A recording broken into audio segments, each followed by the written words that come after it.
Today we're going to talk about something called the SOAR, and this stands for Security Orchestration, Automation, and Response. My name is Hank Hackerson, your trainer for today, and to get more videos like this one, make sure that you like, subscribe, and turn on the notification bell. Okay, a SOAR is essentially the next step to a SIM. The SIM was the Security Information Event Management tool, and so it helps us to organize everything that's going on inside of our network, inside of our company's ecosystem, and respond to what things would be if they were, suspicious or if they were concerning, and it would raise alerts, etc. But we would have to respond to them. The analyst has to be the one that responds to them. Now, the SOAR, the job of the SOAR is to integrate with the SIM and to help the job of the security analyst, or make the job of the security analyst a little bit easier. And as the name implies, it helps us orchestrate our security posture. It helps us automate and respond accordingly. So automate our responses, so to speak. And it does this in a variety of different ways. There are things called playbooks or workbooks that we can use to configure our SOAR tools so that it knows how to respond to certain types of situations. And you can literally say, if this happens, I want you to do this. If you get a surge of traffic that comes in via this port, I want you to block it and then do this, this, and this, and then report to me. So it actually blocks things in real time. It reacts to things in real time automatically, and then it lets us know what it did, and then we can investigate further. So it is meant to help in very large environments, especially when you work for a very large company, a Microsoft and Apple, Coca-Cola, like really giant companies that have thousands and thousands and thousands of employees. It helps in those environments because if you can imagine, there are a lot of different alerts, like probably hundreds, if not thousands of alerts that come through every single day. And even for the best security team, it can be overwhelming and it can be time consuming. So a lot of those things, we would need the help of a SOAR tool to help us automate our response to them. So very, very powerful series of tools. This is actually one of the newer rooms that has been launched inside of the SOC Level 1 pathway, the new SOC Level 1 pathway. So we do have the legacy version that we did. There's an entire playlist that's dedicated to it. But now there's a SOC Level 1 2025-2026 playlist that I generated, and inside of that we're covering everything that we had, all the updates to it, as well as the new rooms that have been launched by TryHackMe as well. And so this is a part of the SOC Level 1 pathway, the new SOC Level 1 pathway of TryHackMe. And this is the last room, the last section of the core SOC solutions. So after this one, we're going to go into the next module. And before we go to the next module, you'll probably end up getting a compilation video. I always do a compilation video of each module. And then after that, then you'll get the video for the next module. So hopefully you will get a lot of value out of it and you actually find SOARs useful, because I really personally like them. So we have the introduction, traditional SOC challenges, and overcoming SOC challenges with the SOAR, building the SOAR playbooks, and then we actually have a practical exercise as well that we're going to end up doing, and then we have our conclusion, and you'll be dismissed for today.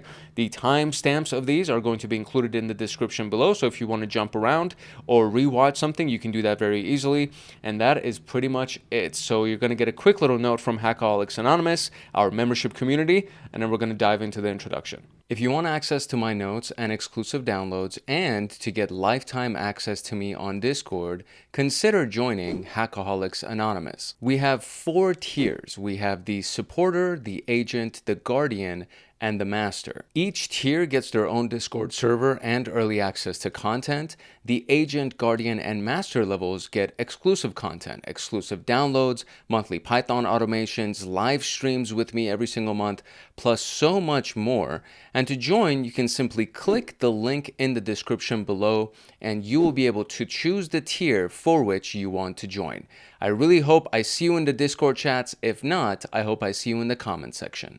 Okay, just to give you a quick intro, if you have not watched any of the other videos that we've done on SOC 1 or security operations in general, you know, or you should know, I should say, if you have not watched them, then you should know that security operations teams deal with a lot of stuff. And to deal with those things, they have to use a lot of different tools. Now, if you have watched the other videos, you know what those tools are. But real quick, there's something called a SIEM, a Security Information and Event Management Tool. And then there's something called Endpoint Detection and Response. And then we have firewalls, and then we have threat intelligence, and then we have antivirus, and then we have intrusion detection systems, intrusion prevention systems. There are a lot of different things that we can do. And then you go into incident response and digital forensics, and there are so many things that are a part of security operations. And then we also communicate with the IT and management team as a part of our process. But as threats grow and they become more complex and they become more advanced, we face challenges like alert fatigue, which means you get so many freaking alerts that you just get overwhelmed by them and you almost become numb to them. You don't even consider them to be as big of a deal anymore because they happen so frequently. You get tired by them, which is the phrase fatigue, where that comes in. And then there are too many manual processes that you have to do, too many things that you have to go through as a human being individually, one by one, too many disconnected tools and difficulties in communication among all of the teams that have to manage those tools. So as you can imagine, without the appropriate setup and without the appropriate infrastructure, just this by itself can be exhausting. It can be a grueling experience and overwhelming even for the strongest of security analysts. So what we're going to be talking about is where security orchestration, automation, and response comes in, this SOAR tool, and how it helps us overcome these challenges, the most common challenges for a SOC team. Again, especially when you're in really large companies like the Teslas of the world. They're massive, they're giant companies. They have tens of thousands of endpoints. So it's just impossible for human beings to do it without the use of automation tools. And this is why SOARs are so important. So we're going to understand the traditional SOC team. We're going to go through that one more time. And then we're going to go through the challenges that they face and then explore how the SOAR overcomes those challenges. And then we're going to talk about the SOAR playbook and the role that it plays in customizing and configuring our SOAR. And then we're going to practically walk through the threat intelligence workflow so that we can learn how this whole thing actually plays out. The prerequisites to this video would be the SOC fundamentals, which I've already recorded, junior security analyst intro, and intro to detection engineering. All of these things exist and you can just search for them and you'll be able to find those videos on this channel. So all of this stuff is already here. If you haven't gone through them, I'll try to do like a quick overview of all of them as we go through the rest of today's video. But I do recommend you go through all the fundamentals and things like that because it just helps you become better. It builds you a stronger foundation so that everything else can work easier for you. If you have a strong foundation, you can build really wide and really high on top of that foundation. All right, so let's talk about the traditional SOC challenges. Okay, so just in case you missed the SOC intro stuff, organizations that are big enough have a security operations center as a centralized location for monitoring and protecting their digital assets. Sometimes, if the company is not big enough or if they don't have enough money and resources, they will hire a third-party company to act as their security operations center. Now, the goal of a SOC is to, with whatever generation and whatever new technology that comes in, the goal of this thing is to enhance the security incident handling through continuous monitoring and analysis, okay? This has changed over time because of new technology, because of everything else happening with every generation of technology that comes in.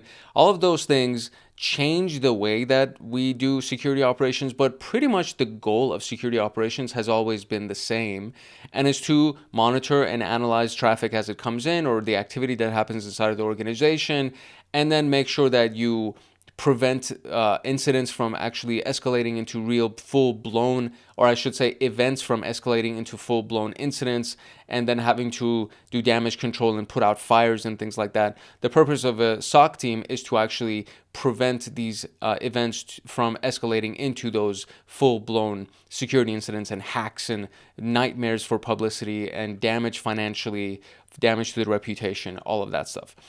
The way that we do this is by having the right amount of people, the right amount of processes, and of course technologies to support our capabilities and business goals. So some of our key responsibilities in the Security Operations Center would be to monitor and detect things as they come in.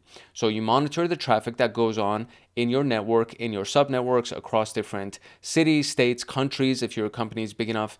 And if anything is going down, your job is to detect. So while you're monitoring, you're supposed to detect what's happening.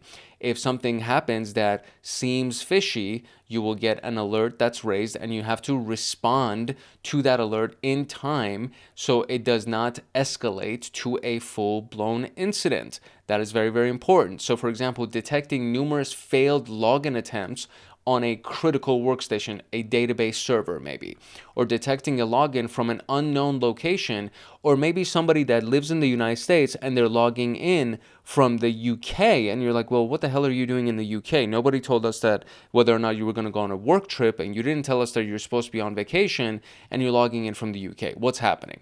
These things cause alerts, right? So this is something that we have to detect and to determine whether or not it is actually malicious. If it is malicious, we are supposed to recover and remediate as soon as humanly possible, again, to prevent it from escalating into a full-blown incident where financial, reputational damage is taking place, where data is being stolen, where systems are being crashed. Doesn't really matter. If it falls under the confidentiality, integrity, and availability triad, so the CIA triad, whatever it is, we need to prevent it from escalating, and we need to recover as fast as possible or remediate as fast as possible. So it could be like isolating or shutting down an infected endpoint, removing malware, and stopping malicious processes from taking place, stopping a hacker from, going from one subnet to another part of your network, or kicking them out, or blocking them, or reporting to the FBI, or whatever it is, right? All of those things. And so we can do this with the use of our EDR, endpoint detection response tools, with firewalls, with identity access management protocols, whatever it is. There's a lot of different ways that we can do this, but the whole job is to what? To recover and remediate. Isolating an endpoint through EDR, that's one way of doing it. Blocking an IP from the firewall, that's another one. Disabling a user through the IAM protocols or IAM platform is another one. There are so many different ways that we can do this, right? But again, it all falls under recovery remediation. We monitor, we detect if there's anything wrong. If there is something wrong, we need to stop it in its tracks and then remediate as fast as humanly possible. Then there's something that we use to make this happen, and that is called threat intelligence. So threat intelligence, for most cases, comes through the tools that we use. So EDR tools, for example, have integrations between the MITRE ATT&CK framework that has a bunch of threat intelligence. So again, if I talk about it so often, almost in like every video, I talk about the MITRE ATT&CK framework. And this is, by the way, not the only place. It's just that it's the one that I rely on most because these have actually happened. The stuff that you see in this matrix has actually happened, either to other companies or to countries that have been hacked and attacked. And so they distribute the information and they say, hey, listen, this is how they actually were able to gain initial access to our network, right? And initial access falls under 11 techniques, and in each one of these techniques have sub-techniques, and then these different things can actually happen or lead somebody to get initial access to the network. And then from there, they can execute on their plan. They can establish persistence, meaning they stay in our systems. They can escalate their privileges and access credentials, do more discovery and more enumeration and reconnaissance, and then move again across the network, now starting to collect data, now gaining command and control on one of our key servers from a different country. They're just, logging into our server from a different country, and now they're controlling it, right? And then exfiltrating data or stealing or, putting malware, whatever it is, whatever their purpose is for the hack that they're doing. This is all threat intelligence. And so literally any of these things, if you actually go and just click on one of them, then it'll give you the intelligence around that. Then it'll start telling you the various examples that happened, the ways that you can mitigate against them, detection strategies, so on and so forth. And then you can even go into the subcategories of this and the types of tools that they've used. So if we go to Dark Hydras, for example, we can see all the various techniques that that group has used, the types of software that they ended up using to do their attacks, and so on and so forth. So this is all considered to be threat intelligence. Now what happens is that many tools integrate with MITRE because it is one of the most comprehensive sources of threat intelligence.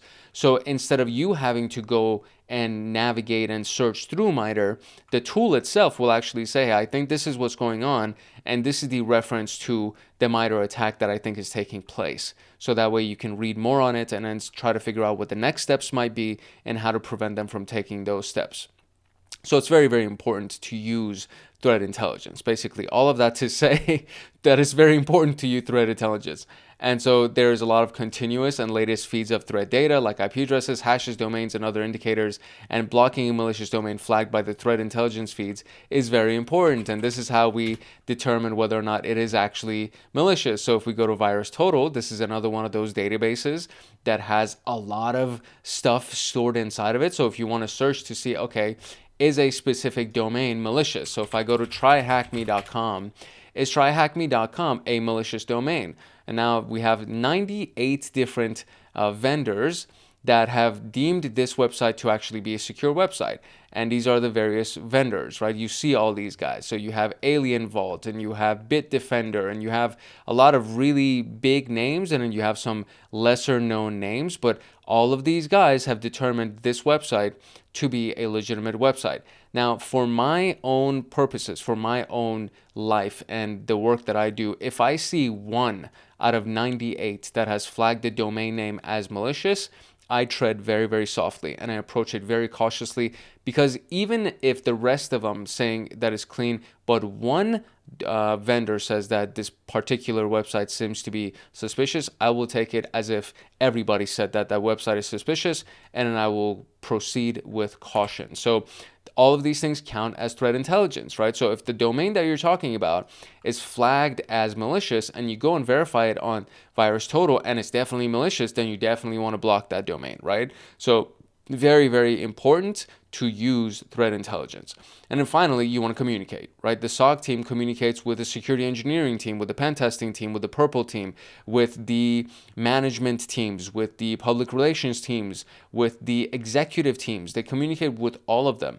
And you have different types of communications. When you're talking to the security engineering team, you can talk in great details. When you're talking to the executive team or somebody in public relations, you don't want to give them all the nitty-gritty technical details, but you want to say, hey, listen, some shit happened and we just lost a bunch of customer data and you need to get ahead of this right now. Go talk to legal and try to figure out exactly how we can break this to our customers and to the public, right? So communication is very, very important, and we need to learn how to communicate. We are not just going to be a bunch of nerds sitting behind a computer thinking that we never have to talk to another human being ever again.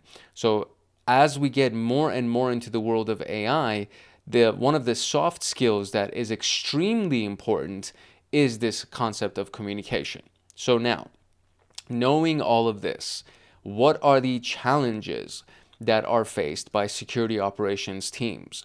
Alert fatigue is one of them. So using a bunch of tools triggers a bunch of alerts within the Security Operations Center. Many of these alerts are false positives, sometimes as high as 95% false positives, or they are insufficient for an investigation, which means the analyst is overwhelmed. And if they're overwhelmed, they're unable to address any serious security events. This is called alert fatigue. This is one of the biggest problems. That's why it's number 1 on the list. Then there's too many disconnected tools. This is also something that can be considered misconfigurations. So security tools are often deployed without integration within an organization. This is actually really interesting to think about. Imagine that you have a lock, like you have the best lock in the world, but you just choose not to put it on your door. It's like, okay, so what the hell is the purpose of the lock? Why do you even have it? Which is this concept here. We have security tools, we have all these things, and we have to go ahead and secure our environment. But if you don't use the tool, if the tool is disconnected, it's like, bro, why do we even have it? Why are we paying for this license? The job of a security team is to navigate through firewall logs and rules. And all these things are independent from endpoint security logs. So this leads to overload of tools, which then again leads to fatigue.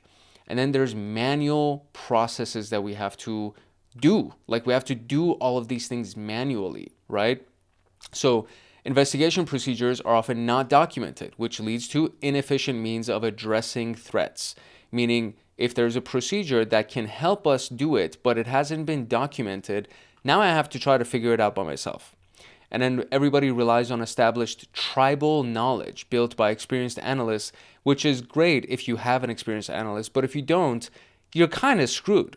Because either the analysts that are on your team are not actually documenting their processes, they're just going through their flows and they're using their experience and just being badasses, but they're not documenting anything. So anybody who's less experienced can't learn from them, or you actually don't have somebody that's on your team. And now we have to try to figure it out on our own, which is pretty much the same thing as if you had somebody, but they were never documenting anything.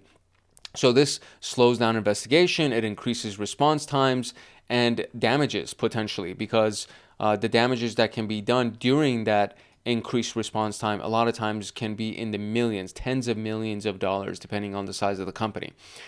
And then finally, it leads to the shortage of talent. Now, this should be inspiring to you if you're watching this video. There is genuinely, legitimately talent shortage inside of cybersecurity.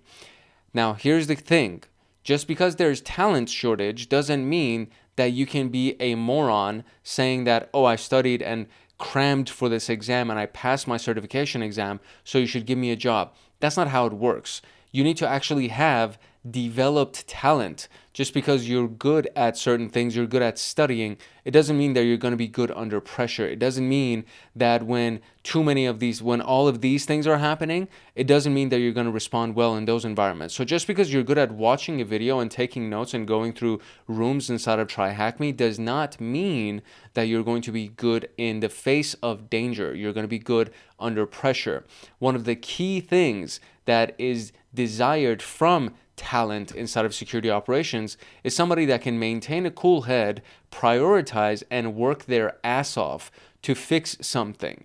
So combining this with the overload of alerts that come to a team, security analysts become more overwhelmed with responsibilities that they have to undertake because there is a lot of work, and then they can't do as good of work, so their work is less efficient. And then the incident response times are higher, which allows the adversary to wreak havoc within the organization. So it's all connected to each other. All of these things are literally kind of woven together. These challenges are not just stand alone, where this is just by itself and this is by itself. All of these things are intermingled together, and it ends up making for a lot of problems for the security operations team to handle. So, first question of our video today: how would you describe the experience of an overload of security events being triggered within a security operations center? So, overload of security events, we can call that alert fatigue. All right, now let's talk about these SOC challenges and how we can overcome them with our SOAR tool. Okay, so what is a SOAR? Now, Security Orchestration, Automation, and Response, SOAR, is a tool that unifies all of the security tools in a security operations center. With the SOAR, the SOC analyst does not need to switch between the SIEM and the EDR and the firewall and everything else. They can operate all of these things with a single SOAR interface. This is amazing.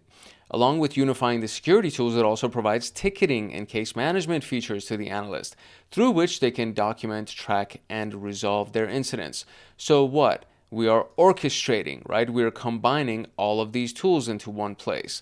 Depending on what's going on, we can automate our workflow. And of course, if we have ticketing systems and communications and stuff like that, then we are now able to respond accordingly. So this is one of the greatest things that has been developed for security operations teams in a very long time. So the SIEM, the threat intelligence feeds, the firewalls and intrusion detection systems, identity and access management, all of these things can be integrated into the SOAR. And from the SOAR, we can automate our response, reduce alert fatigue, and have consistent workflows. It's one of the greatest things that exists. So now, let's talk about the way that these things actually break down. So orchestration. So traditionally, when we're investigating, we have to switch between different security tools for analysis. Using a VPN brute force as an example, the analyst typically switches between the following tools: the SIEM to check if the user usually uses the subject IP, for logging. Threat intelligence platforms to verify the IP's reputation, whether or not it's a good or bad IP. IAM tool to disable the user if there was any successful attempt, and of course ticketing system to open and track the incident. So at least 4 different ways to do their work is what they're doing here. Now, if the if the SOAR integrates all of this, right? So it has the SIM in it, let's say Splunk. It has the threat intelligence platforms, for example, MITRE ATT&CK Matrix and VirusTotal.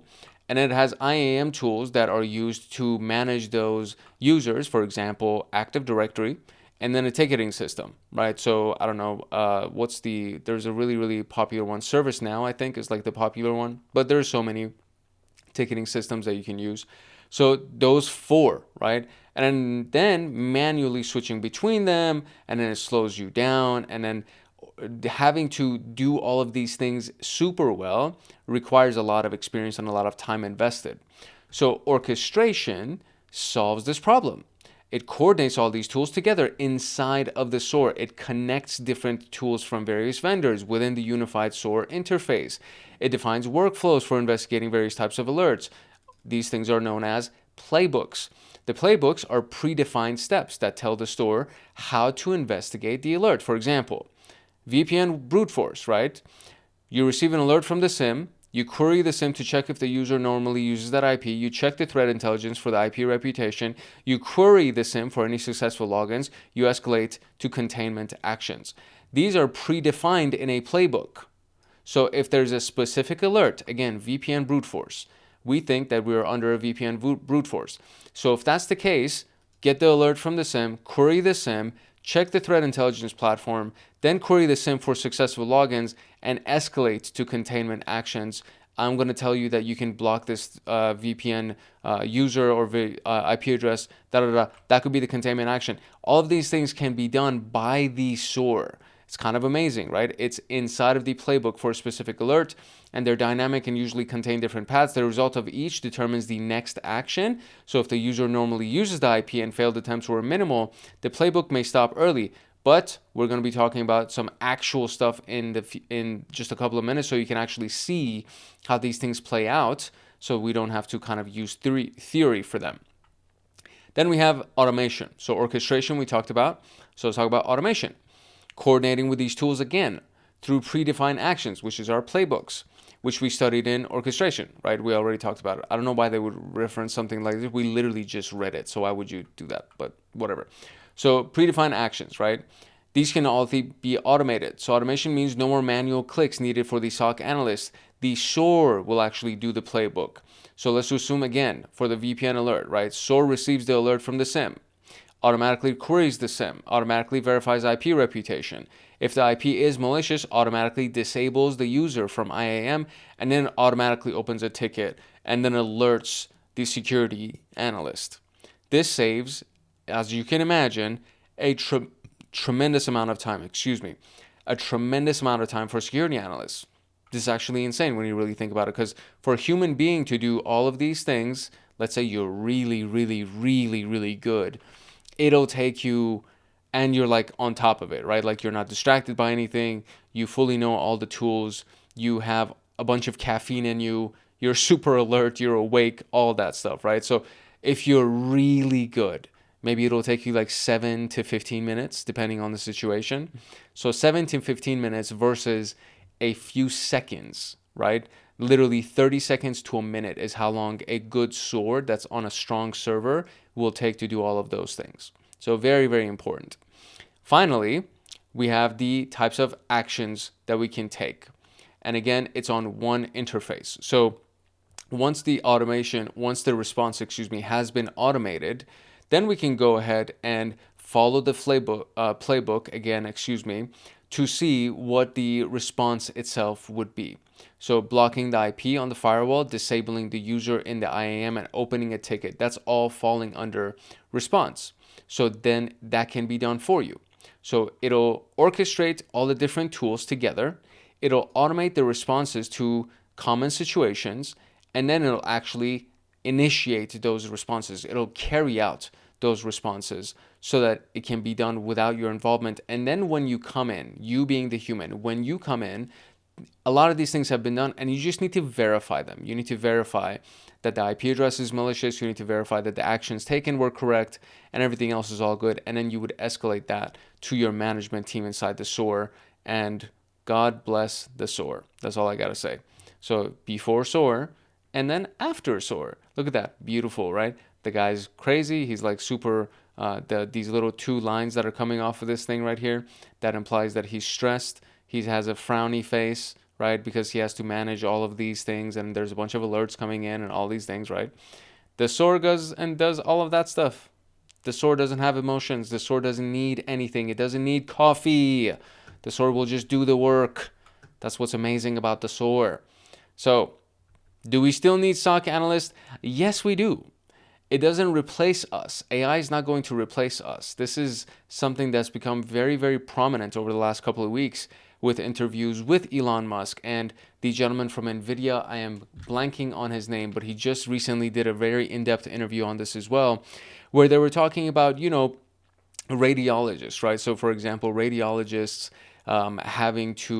they thought that AI was going to replace radiologists because it could look at the imagery and detect whether or not there is something present and so on and so forth.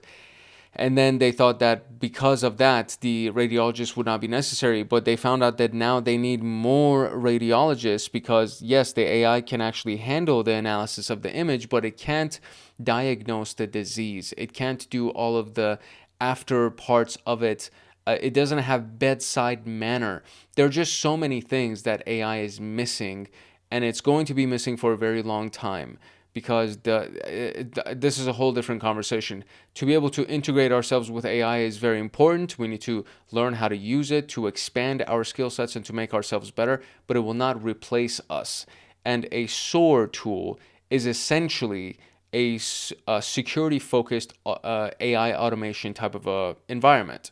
So it can't give a judgment call at critical points. The analysis can.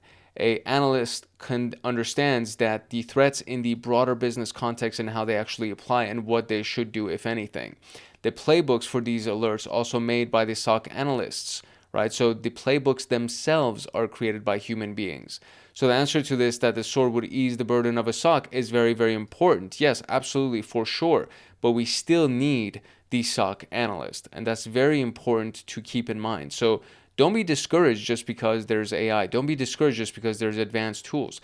All it means is that we need more people that know how to use the tools, which is why there's such a big demand for security folks and for cybersecurity professionals. Okay, so the act of connecting and integrating security tools and systems into seamless workflows is known as, so connecting and everything, and we're using different tools, it's orchestration. What do we call a predefined list of actions to handle an incident? That is called a playbook. And wouldn't you know it, we're going to talk about building SOAR playbooks now. Okay, so we have two examples of playbooks right now. We have the phishing playbook and then one for CVE patching. CVE stands for Common Vulnerabilities and Exposures, and is based on the NIST organization. So the phishing playbook. Phishing is still the most common attack vector, and I'll give you one guess. It's because it attacks the human being. Phishing campaigns are designed to attack the weakest link in the security chain, which is the human.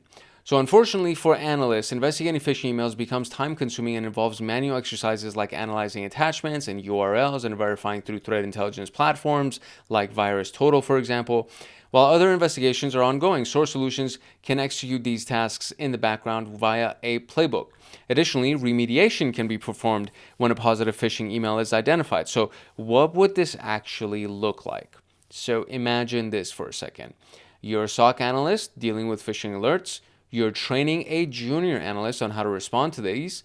For this, you make a flow diagram so that they can take help from it while investigating these kinds of alerts. They know what to do. Basically, they know what you would do, right? So what would you say to that? What would you add to that flow, right? So that the junior analyst can use it. Starting from receiving the suspicious email alert, you'll probably tell them that they need to create a ticket and check if the email contains a URL or an attachment. If it does not, just notify the users. But if it does, what would be the next step? The next step would be, depending on whether it's an URL or if it's an attachment. And if it's a URL, you do something else. If it's an attachment, you do something else. This is how the playbook is made. So for example, start right here, right? So let's zoom out a little bit. So this is kind of a big one right here. So I should probably zoom in a little bit. Okay, here we go. So, okay, the start goes like this. Suspected email received, 1 or 2, right? So contains URL or attachments, okay? If it does not, then notify the user or over the Slack channel or whatever, and that's it. If it does, right, and at the same time, so you receive it, you create a ticket, right? Then you check for these URLs or attachments. If there's no attachments, then you just move on and you notify the user. If there is a URL or an attachment, you do this. So if it's an attachment, you compute the hash of the attachment and then go to VirusTotal. Is the hash malicious? Yes, and you do something else, right? If it's not malicious, you do an analysis of the attachment inside of a sandbox. If it's malicious, you do something, right? And they all lead to deleting the email and then updating the ticket with the indicators of the compromise so that ultimately that can be added to a resource like VirusTotal or MITRE ATT&CK or the Hive or something. If it's a URL, you send the URL to VirusTotal. Is it malicious? No, then you do manual analysis in a sandbox. If it is, delete the email. If it's not, then you go ahead and do what? Notify the users, right? So all of these things ultimately become documented inside of the ticket that you created. And then you just go through the series of steps that needs to be taken depending on what's going on. And this is no different than doing like a role play kind of a thing, right? Just doing a rehearsal tabletop kind of an exercise. Hey, if this happens, what would you do? Okay, cool. It could be either this or this. All right, so from there, what would you do? Okay, then you would do, and then what would you do? And so depending on where it is, right, there could be forks in the road that are created, and then you would have to go down each one of those forks to see if there are other forks that are created or if it's just something that you can work all the way to the end and figure it out. Now we can talk about the patching playbook for the CVE. So something known as a common vulnerability and exposure. And this is a vulnerability that's disclosed publicly and assigned a CVE ID. And as part of vulnerability management, we have to address newly addressed CVEs by verifying whether they exist in our network and then patch them if they do. We also have to be on the lookout for publications on new CVEs and remediation plans, and this can be overwhelming, so resulting in a backlog of patches that we need to do, and then a lot of those patches are not actually being applied, which leaves our environment more vulnerable. And this has happened to really, really big companies. If you want examples of this, go to the CompTIA Security Plus playlist that's on this channel. And then for each section, I give you examples of real life companies, really big companies that have gone through a lot of these types of situations. And this whole concept of, there was no patch applied applies to really big companies. And because of the fact that there were no patches applied because of fatigue, alert fatigue, or, it was just too many things going on at the same time. And there isn't enough people on the team, right? Like all of those things. Because of all of that, then big companies get hacked too. So this can also take a lot of time and resources of the team because there's a lot of CVEs that are released frequently because hackers don't sleep. So to solve this, we make a playbook for handling CVEs inside the SOAR. And it could be something like this. Now, this one seems to be a little bit more intimidating. So let's just look at this a little bit. So let me see if I can kind of zoom in on this for you here. Maybe do this. Maybe zoom out here and do this. Could this help? Potentially, maybe. I don't know if this is helping. It's kind of blurry even for me, so this might be challenging. But so this says start. This says monitor advisory list, extract new CVE data, and query the patch management to see if the CVE has been addressed. Okay? So now, has the CVE been addressed?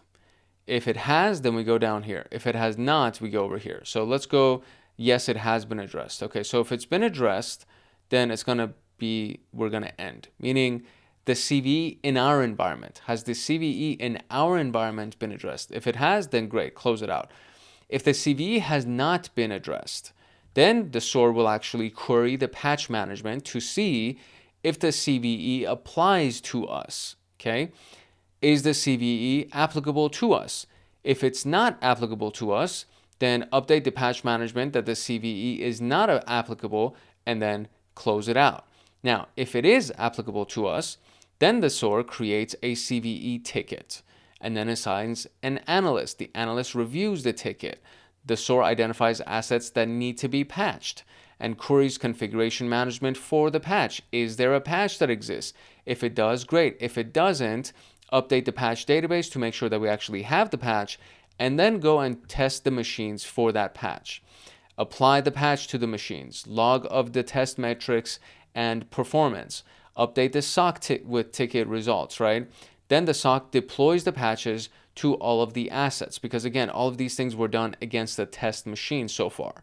So if it's all good and everything has worked smoothly, then the security operations team will deploy all of those patches to the rest of our assets, verify the patch rollout, scan patched assets via vulnerability scans, and are the assets vulnerable still? If they are, they develop a mitigation plan, deploy the mitigation, close the SOC CVE ticket, update patch management that the CVE is addressed, and then end. So this is a much more detailed and kind of a nuanced environment, but you can see again, okay, if this happens, we're going to do this. If this happens, we're going to do this. If we have this, great. If we don't have it, now we're going to do this. Again, and let's go and try to fix it. Is it working? Great. Okay, have we tested it? Okay, great. Did the test work? No. Okay, try it again. Fix it. Did the test work? Yes. Okay, now roll it out to the rest of the company. Now let's test the rest of the company. Are we good? Okay, good. Now we can go and close out the ticket, right? So it's a lot of steps, or presumably a lot of steps.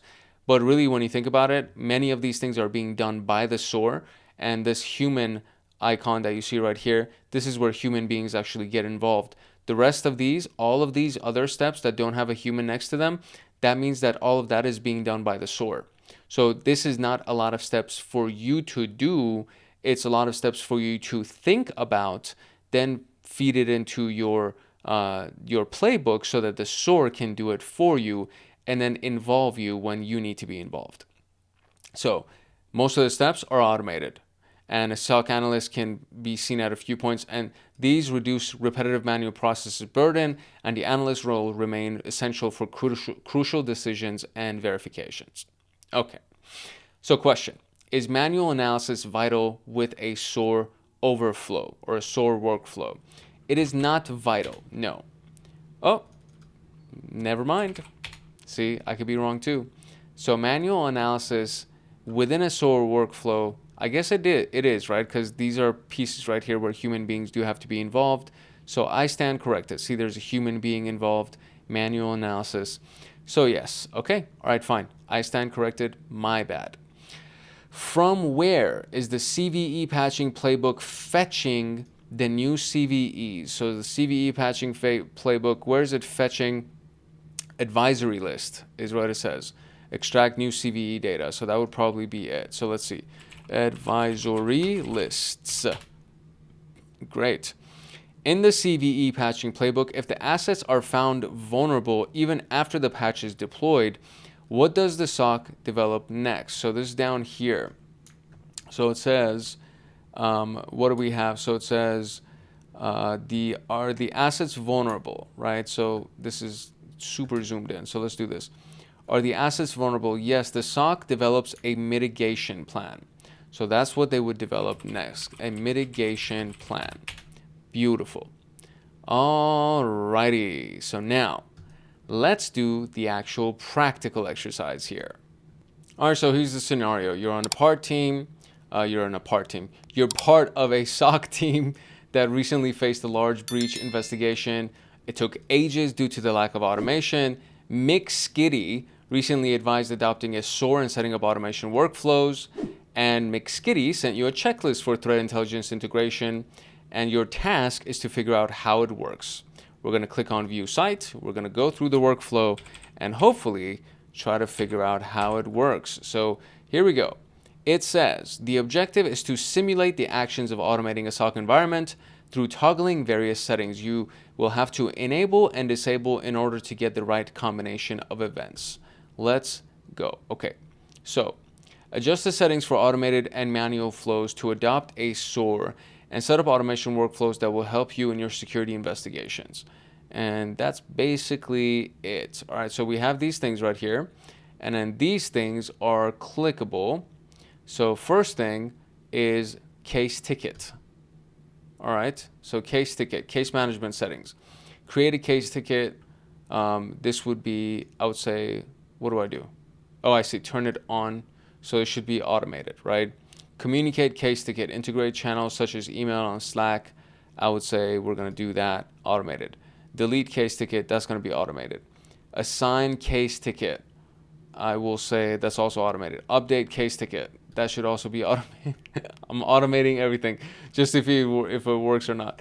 Threat intelligence, fetch new incident alerts, that should be automated. Failed fetch notifications, notify when fetch fails, that should be automated. Set fetch intervals, this would be manual. So pull APIs used to set fetch times. I guess if it's pulling APIs, that can also be automated as well. But if we're setting the fetch intervals, that should be manual. We're setting the fetch intervals. Discard old alerts, calls for deleting alerts. That should be automated, okay? I don't know, bro. I'm literally like automating all of these things. Extract domains, that would be automated. Extract IPs would be automated. URLs automated. Analyst extraction, analyst data extraction for unknown new threat lookups. We'll leave that as manual. Reputation checks. So reputation results output, compile results from virus total. That's automated. Analyst validation, that would be manual. Sandbox testing, integrate using platforms such as any run hybrid analysis. We'll go ahead and do that manually. Then course of action, block domains, automated. URLs, automated. Analyst approves the call of action, that would be manual. Block IPs, automated. Update case tickets, automated. Are we good? No, we did not get our flag. What else is left? Integrate, manage, okay. What else do we need? Instructions, that's all we get. Okay, so I have to go through a bunch of different variations of this because I think this is gonna take me some trial and error here. So I gotta, oh no, you know what? I forgot to click run. So let me click run here and let me see what we got. So we're gonna run it and case ticket setting is incorrect. So the case ticket setting from the very beginning is incorrect. So let's go here. Create case ticket, communicate case ticket, delete case ticket, update case ticket, assign case ticket. Man, okay. I'm just going to keep trying. I don't want to record my constant tries because this is going to be redundant. So I'm going to try it as often as I can. I'm going to try to fix it. And hopefully I will get a flag at some point soon. Okay, that was actually not that bad. I had most of it right. And what's nice is that it'll kind of like every single time you make an adjustment, you can click run, and if it works, then it'll tell you. So let's go through the options here, right? So, it reset everything, I think. Yeah, I did reset everything. So, okay. So all of these were automated. Okay, so these were all automated. Delete case ticket was manual. Thread intel, they were all automated. I think, wait, set fetch intervals. Yeah, I think this is what it was. So if I click on run, it'll actually tell me where it stops, right? So please complete the settings. Okay, my bad. So let's do data extraction. Okay, darn it. I forgot to, okay, all right, let's try that one more time. It's gonna reset everything again. So we're gonna try it one more time. All right, so this one, all of these were on, right? So that's good. This one, we had these and these and these, I think. And then data extraction, it was all extracted except the analyst extraction. Reputation check, everything was on except the manual of analyst validation. And then every one of these things was also automated. And so if we run it, let's see. Reputation checks is incorrect. So which one was this? So analyst validation, sandbox testing, I'm sorry, that's also supposed to be the analyst. And there you go. Now we have all of it. Okay, there you go. Okay. So you can just replay that just to get the answers. But yeah, that took a few tries. Okay. All right, let's go through the conclusion real quick. This was interesting for me. I actually really enjoyed it. I interviewed for a junior analyst role, maybe like a year and a half ago. And I got to the last part of the interview, and then I got super egotistical and I got distracted and I kind of ruined it for myself.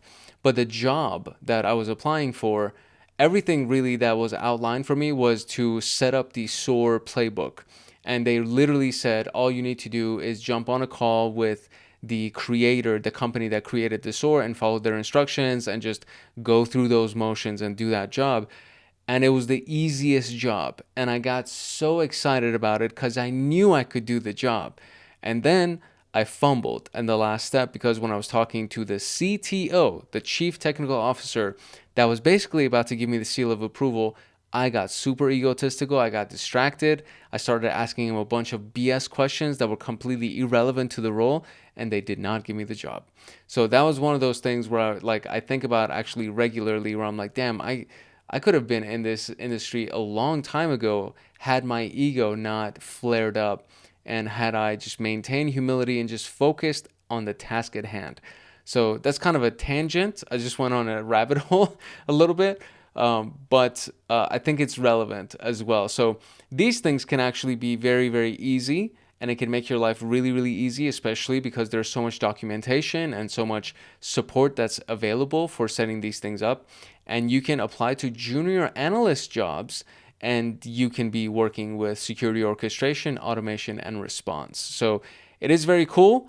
And it's something that I think a lot of people can do from the get-go, because it's not complicated to set up these playbooks and to say, hey, if this happens, do this, if that happens. Because again, you're not dealing in the live alert environment where a bunch of alerts are coming in and you have to be quick on your toes. You're just configuring a tool. So I just think that it's something that a lot of people can do. So that's my 2 cents on it. For what it's worth, I think if you're interested in blue teaming, I think you should also consider setting up SOAR tools and being involved in that process. If you found this video useful, and if you'd like to get more videos like this one, then I encourage you to like, subscribe, and turn on the notification bell so that you get notified the next time that a video comes out on this channel, especially as we continue to build out SOC 1, the new version, AI for cybersecurity, CompTIA Pentest Plus, and all the ancillary videos, these like tangential kind of videos that feed into all of these big concepts that we're talking about, which are all coming up. There's going to be a lot of stuff coming up. If you have any questions, drop them in the comment section. If you have any requests, drop them in the comment section. If you have comments, if you just want to say hi, whatever it is, drop it in the comment section. I love talking to people in the comment section. I'm very active in the comment section. And if you have success stories, that's another thing. I've been getting a lot of success stories coming in as well. And I share the success stories that come in, congratulating Wicked Aussie for passing his pen test exam recently. And I announced discounts and things like that. But it's mostly me saying, hey, let's congratulate so-and-so because they passed their exam, or they got a job at such and place, and etc., etc. So I've been getting a lot of really cool posts from people sharing that they are having a lot of success as a result of being involved in this community. So I would love to hear your success stories. It means a lot to me to actually hear those things. It makes me very, very happy. So let me know if you have any success stories. And other than that, make sure that you like, subscribe, and turn on the notification bell so that you get notified when another video comes out. And then, of course, make sure to check out Hackaholics Anonymous, our membership community. If you want access to my notes and exclusive downloads, and to get lifetime access to me on Discord, consider joining Hackaholics Anonymous. We have 4 tiers. We have the supporter, the agent, the guardian, and the master. Each tier gets their own Discord server and early access to content. The agent, guardian, and master levels get exclusive content, exclusive downloads, monthly Python automations, live streams with me every single month, plus so much more. And to join, you can simply click the link in the description below, and you will be able to choose the tier for which you want to join. I really hope I see you in the Discord chats. If not, I hope I see you in the comment section. It's your boy Hank Hackerson at Hank Hacks Hackers, your favorite network and system attacker / protector. If no one else loves you, Hank loves you. Love, peace, and chicken grease. And I will see you in the next video later.